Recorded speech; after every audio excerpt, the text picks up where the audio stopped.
ആതിരപ്പള്ളിയിൽ RRT സംഘത്തിന് നേരെ കാട്ടാനയുടെ ആക്രമണം. ആതിരപ്പള്ളി ഏഴാറ്റുമുക്കത്ത് ആണ് സംഭവമുണ്ടായത്. വിനോദസഞ്ചാരികൾ കാട്ടാനയുടെ ഫോട്ടോ എടുക്കാൻ ശ്രമിക്കുന്നതിനിടെ ആന പ്രകോപിതനായി.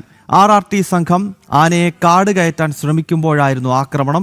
200 മീറ്ററോളം പിന്നോട്ട് എടുത്ത RRT വാഹനം കലിങ്കിൽ ഇടിച്ച് നിൽക്കുകയായിരുന്നു. സാനു കെ സജീവാണ് വിവരങ്ങളുമായി ചേരുന്നത്. സാനു, ഈ ആന പ്രകോപിതനാകാൻ കാരണം ഫോട്ടോ എടുത്തതാണോ?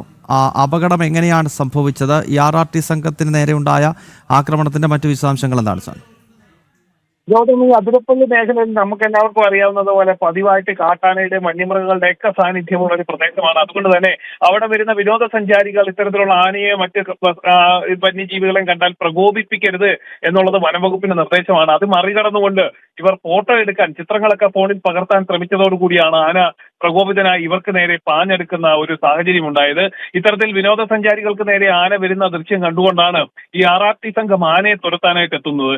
ആ സമയത്താണ് ഈ RRT സംഘത്തിന് നേരെ ആനയുടെ പ്രകോപനം ഉണ്ടാവുകയും തുടർന്ന് ഈ വാഹനത്തിൽ പിന്നോട്ട് പോയ RRT സംഘത്തിന്റെ 200 മീറ്ററോളം മാറിയാണ് അവരുടെ വാഹനം ഒരു കരിങ്കിൽ ഇടിച്ചു നിൽക്കുന്ന ഒരു സാഹചര്യം ഉണ്ടായത്.